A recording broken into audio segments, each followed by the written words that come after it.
இந்த செய்தியை பார்த்து சிரிக்கிறதா அழுகிறதான்னு தெரில. நீங்களே பார்த்துட்டு கமெண்ட்டில் சொல்லிட்டு போங்க. பணம், புகழ், வசதிகள் வந்த போதிலும் திருடும்போது கிடைக்கும் மகிழ்ச்சிக்காக 15 ஆண்டுகளாக திருட்டு தொழிலில் ஈடுபட்டு வருகிறேன் என செயின் பறிப்பு வழக்கில் கைதான திமுகவை சேர்ந்த ஊராட்சி தலைவி வாக்குமூலம் அளித்துள்ளார். சென்னை கோயம்பேடு அடுத்த நெற்குன்றத்தைச் சேர்ந்தவர் வரலட்சுமி, வயது 50.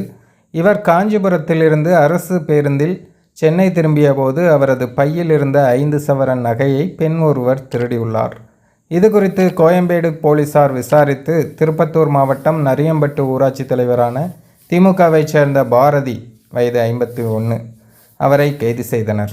போலீசாரிடம் அவர் அளித்துள்ள வாக்குமூலம்: நான் ஆம்பூர், வாணியம்பாடி, திருப்பத்தூர், வேலூர், கிருஷ்ணகிரி என பல இடங்களில் ஓடும் பஸ்களில் பெண்களின் கவனத்தை திசை திருப்பி நகை திருடியுள்ளேன். நல்லவள் போல குழந்தைகளுடன் பேச்சு கொடுத்து நகை பறிப்பில் ஈடுபட்டுள்ளேன். கடந்த 15 ஆண்டுகளாக திருட்டு தொழிலில் ஈடுபட்டு வருகிறேன்.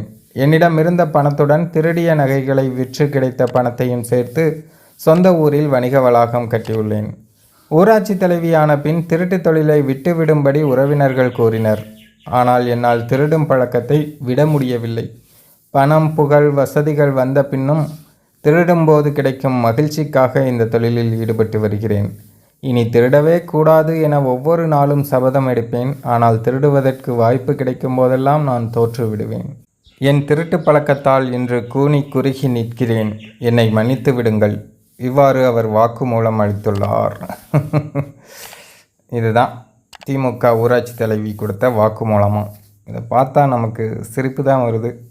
திருடுவது தொழிலாம். 15 வருஷமாக இந்த தொழிலை செஞ்சிட்ருக்காங்க. என்னத்தை சொல்ல. சரி, இதை பற்றிய உங்களுடைய கருத்தை நீங்கள் கமெண்ட்டில் சொல்லிட்டு போங்க.